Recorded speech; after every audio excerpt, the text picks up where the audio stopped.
2026 წელს გამოდის ცხელი ძაღლის ახალი სეზონი, უბრალოდ ცივი ძაღლის ახალი სეზონი და სიახლეები ახალი ცხელი ძაღლის შესახებ.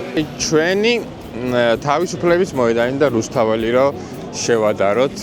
მე ვიცი რომ შენ შეიყვარებ გვარეს. ძალიან მაგარი ექსპერიმენტი. Barcelona versus Tbilisi. მოგესალმებით, დაგიბრუნდით ახალი ვიდეოით და დღევანდელი ვიდეო იქნება ძალიან მაგარი ექსპერიმენტი Barcelona versus Tbilisi. საახალწლო განწყობას შევადარებთ, მე ძალიან მაინტერესებს, რამდენად მოვლენ ჩვენთან ახლოს ან გვაჯობებენ. გამოიწერეთ არხი და ლაიქით ვიდეო და წავედით ხო, 3 კატეგორია განსაკუთრებით უნდა განვიხილოთ. განათებები, რა თქმა უნდა, ქუჩა როგორ არის მორთული, პირველი. მეორე, საშობაო სოფელი, რა თქმა უნდა შევადაროთ ჩვენი და მათი. და მესამე, ხალხის განწყობა და შეხვედრა ახალი წლის, რომელიც გელოდებათ ვიდეოს მსვლელობის დროს.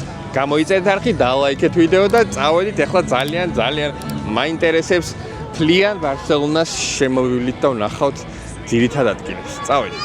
რამდენადაც ძლიერი გუნდი ყავთ, ისეთი სიძლიერის ქალაქი თუ არის ახალი წლის შეხვედრის კუთხით. წავედით. ნუ ესეთი ჩვენთანაც არის ჩვენ ცენტრალურ გამზირზე, ჩვენ ცენტრალურ ადგილზე. არ არის ცუდი, მაგრამ უკეთესიც შეეძლო ბარსელონას, არა, დამეთანხმებით ალბათ.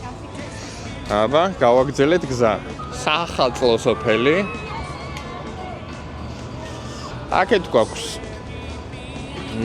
ნუ კლასიკურად კრეპები, ტბილეული ძალიან უყვართ აქ. ჩუროსები, ესპანური ჩუროსები.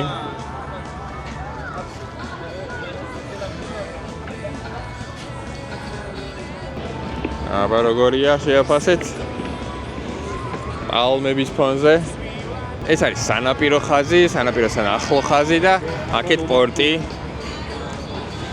აი, ალბათ ხედავთ გემებს და აქ პატარა ვაჭრობა იმდინარეობს სხვადასხვა მიმართულებით. გარეთ მდებარე საკვები ობიექტები. ო ლა ლა, ამას შეხედეთ რა კარგად გამოიყურება, მეგობლებო. ეს კი ესპანური ტრადიციული კერძი, პაეია. ზღვის პროდუქტები ახალ წელსაც ძალიან უხვად არის აქ. სიმართლე რო გითხრათ, მე ძალიან დიდი გურმანი გახლავართ, მაგრამ აი ქართულ რეცეპტორებს რო არის, ხო იცით, მიჩვეული. ჩემი და ალბათ ძალიან ბევრი თქვენთაგანის რეცეპტორები. შესაბამისად, პაეია იმდენად არ გამისწორდა და რაღაც ბევრად მეტის მოლოდინი მქონდა სიმართლე რო გითხრათ. ნუ აქ რა თქმა უნდა ხამონებით ძალიან ცნობილი არის და ხორცეულობით. აი ესეთი სხვადასხვა ტიპის ნაკეთობები. ტაკოებზე გამახსენდეთ, თუ ჩემი ვიდეო არ გინახავთ, ყველაზე ბიუჯეტური ვიდეოების პირველი სერია, შეგიძლიათ ნახოთ ჩემ არხზე ტაკო 1 ევროთ. აი ესეთი ისიც აღმოვაჩინე ბარსელონაში. ნახეთ როგორი კაი ხედი არის პორტის და თან საშობაო სოფელი. აქეთ პორტი და აქეთ ოპა. ხო, ჯერჯერობით რა შეიძლება ითქვას? საშობაო სოფლის ბოლოში გავდივარ და შეიძლება ბევრმა დაამძრახოთ, მაგრამ ჩვენ ჯობია რა. ჩვენ განსაკუთრებული ახალი წელი ვიცით და მაინც აქ ევროპაში ბევრად მინიმალისტურია, მაგრამ საინტერესოა. მინდა თქვა. ეხლა გავემართეთ კიდევ უფრო ცენტრალურ მთავარ ადგილებში და ნახოთ ერთი რა ხდება, როგორ ხდება. ამასობაში გამოიწერეთ არხი. მე ხო გითხარით, თლიანად ქალაქის მოვლას ვაპირებთ. ნახოთ. მე ხო გითხარით, ისე გამომივიდა. შენ ხო გითხრენ, დაახვიეო. ხასან ცეცხლაძის ის წამოვიდა რაღაც ვაიბია. ხასან ცეცხლაძის ხსენებაზე ლოგიკურია, რომ ძალიან ბევრი ელოდებით ცხელძაღზე პატარ-პატარა რაღაცას. და რა თქმა უნდა, ამ ვიდეოში თქვენ იხილავთ ცხელძაღზე პატარ-პატარა რაღაცას ნამდვილად. ამიტომ დარჩით ვიდეოს ბოლომდე. და გამოიწერეთ არხი რასაკვირველია. პატარა ღილაკის დაჭერა არის რა. 2026 წელი იქნება ძალიან განსაკუთრებული ბევრი მოვლენის მხრივ. მაგრამ ჩემს არხზე ყველაზე მნიშვნელოვანი რაც არის ის არის რომ 2026 წელს გამოდის ცხელი ძაღლის ახალი სეზონი, უბრალოდ ცივი ძაღლის ახალი სეზონი და იქნება რაღაც გარდამტეხი პერიოდი ამ ახალი მიმართულების სერიალისთვის, რომელსაც ძალიან ველოდებით, როგორც მე, ისე თქვენ.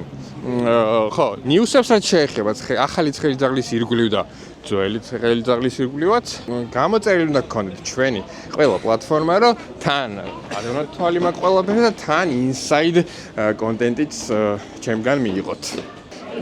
სიახლეები ახალი ცხელი ძაღლის შესახებ. ახალი ცხელი ძაღლის შესახებ შეიძლება ის ითქვას, რომ პროცესი არის ესეთი, მიმდინარეობს სცენარის წერა. მიმდინარეობს ძალიან მაგარი სცენარის წერა, ესე ვიტყოდი და რა ვიცი, მოლოდინი ძალიან დიდია და დარწმუნებულია, რომ იმედებს არ გაგვიცრუებს რა მინიმუმ. აი ჩვენ რომ ის ნოსტალგიური მომენტი გვაქვს, ეგ აუცილებლად შენარჩუნდება და მივიღებთ ისეთ ძალიან მაგარ პროდუქტს, როგორცაც ცხელი ძაღლის მაყურებელი ვიმსახურებს. და დარწმუნებული ვარ, რომ ენთუზიაზმი და მონდომება იმდენად დიდი არის შემოქმედებითი ჯგუფისგან, რომ აი ამბავი ხორციელდება რა. ეხლა მოვედი თავარ მოედანზე, აი ჩვენი თავისუფლების მოედანი და რუსთაველი რომ შევადაროთ.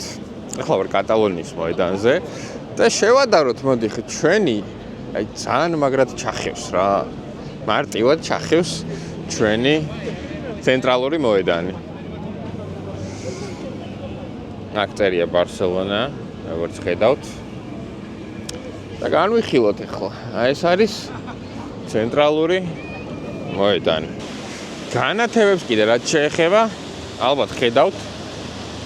ძალიან მინიმალისტურად არის გაკეთებული. არაფერი ისეთი გრანდიოზულობა არ არის, რაც ჩვენთან არის. პირიქით რა. ჩვენთან ძალიან სხვა დონეზე ვართ მოკლედ რა. და აქ ესეთი უყურეთ. ეს ძალიან მომწონს, ძალიან ბევრი ხალხი იკრებება ხოლმე აქ და უკრავენ. წავედი შემდეგი ლოკაციები, ხა ეს არის ცენტრალური მოედანი და იქვე ხა ჩაყოლებებზე არის სხვადასხვა პატარ-პატარა გაფორმებული მოედნები, პატარ-პატარა ქუჩები და ნახოთ ყველაფერი და შევადაროთ ჩვენს საქართველოს და ჩვენს თბილისს. ეს არის ძალიან დიდი სავაჭრო ცენტრი კორტ ინგლესი და აი ესე აფორმებენ მოკლედ. ძალიან დიდი განათება არის. და უფრო განათება კი არა, რაღაც ინსტალაცია უფრო არის რა. რაც შეეხება ჩვენს დედაქალაქს და ჩვენს თბილისს, ძალიან ბევრი წელია უკვე ხედავთ, რომ წინ და წინ მივდივართ მაგ მიმართულებით. ოღონდ ეს ჩვენი კულტურის ნაწილია და არა ვიღაც კონკრეტული ადამიანების ან მთავრობის ან რაღაც, არა, ეს ძალიან დიდი ხანია დაგროვდა და ჩვენთან კულტურის ნაწილად იქცა ძალიან გრანდიოზულად შეხვედრა ახალი წლის. აი აქეთ უკვე დაიწყო განათებები რა. აი ესეთი ზევით. საკმაოდ ლამაზია, მინდა გითხრათ. ხო და რას ვამბობდი, რომ ჩვენთან კულტურის ნაწილად იქცა ეს ყველაფერი და ძალიან მომწონს. მაგრამ აქ ევროპაში, უშუალოდ ბარსელონაში, მოდი ესე ვიტყოდი, არ თვლიან საჭიროდ, რომ მილიონები უნდა დაიხარჯოს განათებებში რა. საკმაოდ მინიმალისტურად ისინი ფიქრობენ, რომ შესაძლებელია ახალ წელს ძალიან კარგად შეხვდნენ. არა გრანდიოზულად, მაგრამ შეხვდნენ. და სამაგიეროდ ეს ფული უნდათ რომ გამოიყენოს სხვა რაღაცეებში რა. ეს იქნება ჯანდაცვა, უსახლკაროების დახმარება, ჩვეულებრივი ხალხის დახმარება, სხვადასხვა ბიზნეს სექტორში ფულის ჩადება, რომელიც სახელმწიფოსთვის უკეთესია და ასე შემდეგ. ხო და აი ორი მხარე აქვს მაგ ყველაფერს რა. ჩვენ შემთხვევაში ჩვენთან ძალიან გრანდიოზულად ვიცით ეს ამბავი. ეს ქუჩა მართლა ძალიან ლამაზია, ეხა გაჩვენებთ ამ ყველაფერს. ბარსელონა არის ესე გამოსახული და ძალიან ლამაზი განათება მინდა გითხრათ. სხვათა შორის ეს სანამ აქ ჩამოვიდოდი და გადმოვიდოდი საცხოვრებლად, ბევრ ესე ვაირალ არხებზე და გვერდებზე ხვდებოდა და როგორც ჩანს ერთ-ერთი მთავარი დეტალი არის ამ ქალაქის. რა თქმა უნდა, გამოხატავს ამ ქალაქის სახელს და ამ ქალაქის იდენტობას. დაუბრუნდები ისევ იმ თემას, ფინანსების თემას. ევროპაში გაცილებით დიდი ფინანსებია რა საკვირველია და ბევრ სხვადასხვა მიმართულებით იხარჯება რა, მაგრამ რატომ არ იხარჯება? საინტერესოა განათებების მხრივ და დიდი გრანდიოზული აღნიშვნის მხრივ. მაგრამ ეს მხოლოდ გარეგნული ნაწილი არის. ჩვენ ხო არ ვიცით რეალურად რა ხდება ქალაქში. უფრო სიღრმისეულად. და სიღრმისეულად ის ხდება, რომ არის თლიანი ერთი თვის განმავლობაში, მე ჩემი თვალით რაც ვნახე, ერთი თვის განმავლობაში არის თლიანად დატვირთული ღონისძიებების მხრივ. თითქმის აი აქტივობებით არის ისე დატვირთული ქალაქი, რომ ჩამოხვალ ადამიანი ყოველ საღამოს შეგიძლია რომ გაერთო როგორც ინტელექტუალურად ისე შინაგანად სულიად მუსიკალურად რა ყველანაირად რა და მოკლედ მაგ მიმართულებით დარწმუნებული ვარ რომ არ ენანებათ ნამდვილად რა ხო და რაც შეეხება ახალი წლის ღამესაც რამდენიმე გვერდზე ვნახე რომ საკმაოდ გრანდიოზული შოუ პროგრამა აქვთ რომელსაც ჩვენ ვიხილავთ ვიდეოს რაღაც მონაკვეთის შემდეგ. ეს ძალიან კაი განათება ერთი გაჩვენათ. ჰო. ძალიან დიდი დეტალია რა. ეხლა მინდა რომ ძალიან კაი კადრი დავაფიქსირო შუქნიშანი რომ გატიტლდება და გატიტლდა. კიწუთით. ოჰო, სანამ შუქნიშანი აინდება, ესეთი კადრი დავაფიქსიროთ. უკან არავინ არ მეტაკება. კაია. გამოიწეთ არხი, დალაიქეთ ვიდეო და წავედით ესე რისკის ზღვარზე მიმდინარეობს ამ მომენტის გადაღება. საშობაო და საახალწლო პერიოდში ბარსელონას კონკრეტული ლოკაციები არის, ვაირალური ლოკაციები ასე ვთქვათ, არის დატვირთული ესეთი რიგებით. იმდენად კარგად გაპიარებული ადგილებია, რომ ძალიან ვირუსულად ვრცელდება და შემდეგ ხალხი მინიმუმ ინტერესდება და ეს ინტერესი გამოიწვევს ძალიან დიდ რიგს. და იმ ობიექტისთვის პრინციპში შემოსავალს. ეს ძალიან ეფექტური სასტუმროა, ცოტა Home Alone-ის სტილში არის. ალბათ დამეთანხმებით ნახეთ როგორი ფოტოგენური და ესეთი ადგილია რა. ჩვენ ნახეთ საშობაო სოფელი სპორტის მხარეს. და ეხლა მინდა გაჩვენოთ ქალაქის ცენტრში. ეს არის ბარსელონას კათედრალი და აქეთ არის კიდევ ერთი პატარა სოფელი, ოღონდ ცოტა სხვანაირი დატვირთვის. აი ჩვენთან რომ შრალხიძე გამოაქვთო ნივთებიო, რაღაც აეგეთია რა. აი უყურეთ. აი ესეთი ძველი ანტიკვარული ნივთებია, რომელიც არის ძალიან განსხვავებული ტიპის. ახალი წელი მოდის როგორც მატარებელი. ძველი წელი და ძველი სევდა უკვე დალეწეს. თეთრად ირთვება საბურთალო ვაკე ზემელი. ჩემს დედა თბილის თოვლის ქუქი. საოცარია რა, საოცარია. ახალ წელს გილოცავ. საოცარი ფილმია მართლა რა და დარწმუნებული ვარ ყველასთან ახკურთკაც. უბრალოდ რა მინდა დამიწეროთ იცით კომენტარებში, არის თუ არა თქვენი საყვარელი საახალწლო ფილმი, რაც ყველაზე ძალიან გიყვარს. აქ ყოველთვის ესეთი ამბავია. უბრალოდ ახალ წელთან ერთად კლასიკას არ იუეწყებენ და ფილმის კადრი რაღაცა რა.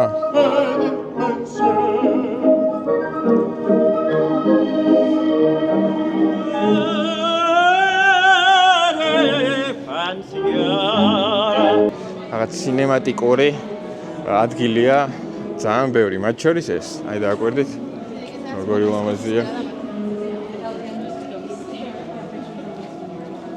ნუ ქალაქის გოთიკური ნაწილი არის ეს ძალიან ძველებური სტილის და ლოგიკურია, რომ აქცენტით გაკეთებული აქვს ციცველეზე, მინიმალისტიკაზე და ეს არის ცოტა ციუფერში გაწყობილი, მაგრამ საკმაოდ ლამაზი ქუჩა, რომელიც მინდა გაჩვენოთ. არქიტექტურა ნახეთ სახლების და შემდეგ არის განათებები რა. ეს ეხლა რო არ ვიწანწალო აქეთ-იქით, მე სრული ქალაქის პატარა ვიდეო კოლაჟად მინდა გაჩვენოთ, რომელიც იქნება მუსიკის ფონზე და ეს მუსიკა იქნება რაც ყველაზე ძალიან გიყვარს იდან დათო ლომიძის ძალიან მაგარი ცოტა დაუფასებელი კომპოზიცია, რომელიც მინდა რომ ნახოთ. წავიდა. რას ნახავ როცა დახუჭავ თვალებს, ალბათ თეთრად დათოვლილ სახლებს. ახალი წელი დადგება მალე, ითვლი დროს, ალბათ იქნები შენს მეგობრებთან ერთად. თვალსახელ დახედა, მართლათოს სიტყვები ცვივა და ფიფქები ხედიან. გამოდი ახალი წელია. აქ არის მოკლედ ძალიან გრანდიოზული შეხვედრა ახალი წლის და მოდი გამოვცადოთ და ვნახოთ რა სიტუაცია იქნება. ესე ჩხრეკენ ხალხს და მე შიგნით შედიან, აქ ტელევიზია ინტერვიუებს იღებს. ხო და ეგეთი სიტუაციაა რა და მოიერვერკები იქნება და დრონების შოუ და მთელი ამბები რა და ერთად ვიხილავთ მაგ ყველაფერს. დრონების შოუთი უკვე შემოვიდა ეს ევროპული განსხვავებული შოუს ელემენტები რა და ნახო დანარჩენი დრონების შოუ საქართველოში მოიხსენებათ არ არის. სანამ დაიწყება შოუ 2026 წელი როგორი იქნება აქ, როგორი იქნება მსოფლიოში, როგორი იქნება საქართველოში. საქართველოში რაც შეეხება 2026 წელს მე პირადად და ჩემი ახალი გამომწერების უმეტესობა ველოდებით და ელოდებით რა თქმა უნდა ცხელძაღლს. გარდა ამ ყველაფრისა, ცხელძაღლის ინფორმაცია ის არის, რომ რამდენიმე სეზონი გეგმება მინიმუმ 3-4, ეგეთი ამბავია. ესპანეთში კი რა ხდება? არა მარტო ესპანეთში, მთელ მსოფლიოში. მსოფლიო ჩემპიონატი არის ამერიკაში, მექსიკაში, კანადაში. და ესპანეთის გუნდი, ესპანეთის ნაკრები, ეროვნული ნაკრები ითვლება ერთ-ერთ მთავარ ფავორიტად და აქ რაც მთავარია, ველოდები განსაკუთრებულ გარემოს. საგულშემატკი რომ განსაკუთრებულ გარემოს მოდი დავაკონკრეტებ, იმიტომ რომ ესპანეთის ეროვნული ნაკრები გარდა იმისა, რომ საოცრად მაგარი გუნდია, ფანობა ძალიან მაგარი ხავთ რა და საინტერესო იქნება ბარსელონა როგორი იქნება მსოფლიო ჩემპიონატის პერიოდში. ვა, ყველა განათება ჩართო. რაღაცა პატარა შოუს ელემენტები იქნება. ეხლა მე მგონი Una, dos, აბა izquierda, derecha, izquierda, derecha, izquierda, derecha, left and right, აბა left and right, everyone. L'ultim impatto e al primer.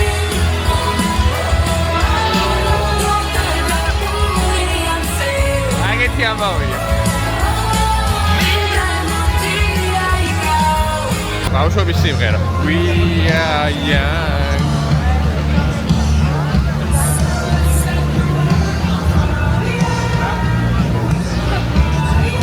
ხურდებით. მაგრამ ჩემი ნიაზ დიასამიძე მენატრება და ძალიან დიდი სიამოვნებით მოვისმენდი აქ ჩვენი მსოფლიო დონის მუსიკოსს. ეხლა გასაგებია ეს მუსიკა, მაგრამ მე რა თქმა უნდა ძალიან გამისტორდებოდა ეხლა მე ვიცი რომ შენ შეიყვარებ გვარეს და მზეს უბავნი ფერსიბავნი თვალებს ნათელს გადაფარებნელს იტყვი ახალს და არ დაივიწყებ ძველს. აი ეს აუცილებლად უნდა იყოს რა, ჩემი გულის ის არის რა, მელოდია და მუსიკა. გიორგი მიქაუტაძის ამჟამინდელი კლუბის ტოპ მუსიკა დაიწყო. ვილია რეალის ამჟამად. დაიწყო დრონების შოუ დაიწყო, აი.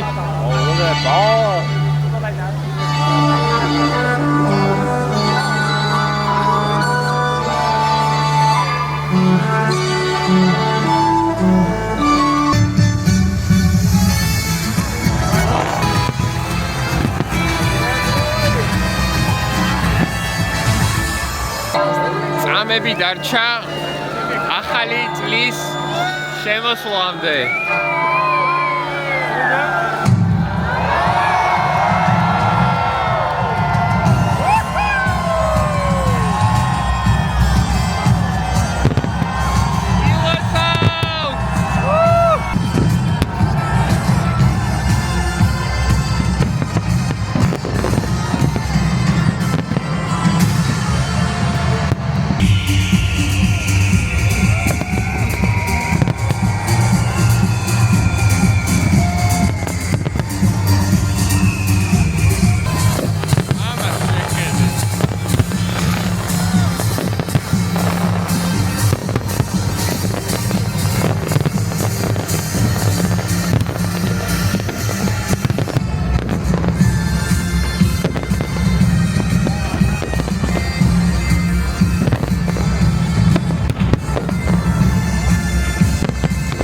ესე იგი ძლივს გამოვედი სამშვიდობოს, რასაც ქვია, იმიტომ რომ დაახლოებით არ ვიცი რა რაოდენობის ხალხი იყო, მაგრამ ლოკაციის სიდიდეს თუ გავითვალისწინებ, ჩვეულებრივ შეიძლებოდა რომ 200,000-300,000 კაცი ყოფილიყო. 200,000-300,000 კაცი ხო ყველა რაღაცას სვამდა. წარმოიდგინეთ, 95%-90% მაინც. რამდენი ბოთლი დაილია წარმოიდგინეთ, რომ ვერ გამოდიოდი ფიზიკურად სულ ბოთლები იყოს, სულ ნამსხვრევები იყოს, ყველაფერი. მაგის დალაგება მოგცა, ხოჩახ. ბარსელონას ხოჩახ წარმატებები დალაგებაში მაგ ყველაფრის. მოკლედ, ძალიან მაგარი ატმოსფერო იყო პირველ რიგში და საბოლოო ჯამში ვერდიქტი.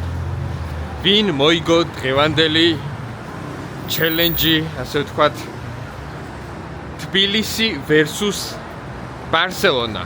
ვინ მოიგო დღევანდელი ჩელენჯი? და დღევანდელი ჩელენჯის გამარჯვებული 3 კატეგორია იყო, 3-დან 2-ში.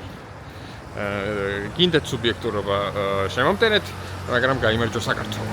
მაგრამ რაც შეეხება მესამეს, უშუალოდ ახალი წლის აღნიშვნას. ეხაც ემოციებში ვარ. საოცრ ეგეთი შოუ მე არ მინახავს. არ ვიცი რამდენად ჩანდა ვიდეოში ეს ყველაფერი, მაგრამ ესეთი შოუ მე არ მინახავს არსად.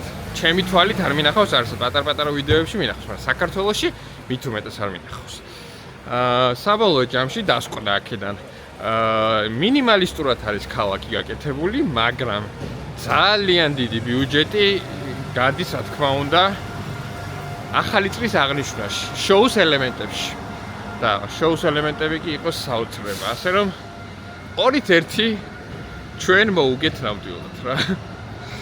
კულინარიით მოუგეთ, საშობაო განწყობით მოუგეთ, საახალწლო განწყობით მოუგეთ, ქუჩის გაფორმებებით მოვუგეთ, შოუთი მოვიგეს, ეგეთი ამბავია. ეგ არის და ეგ გამოიწერეთ არხი, დალაიქეთ ვიდეო და ბარსელონიდან ძალიან საინტერესო, როგორც ცხოვრებისეული, ისე ძალიან საინტერესო თემატური ვიდეოები გელოდებათ. გემშვიდობებით შემდეგ ვიდეომდე. დროებით.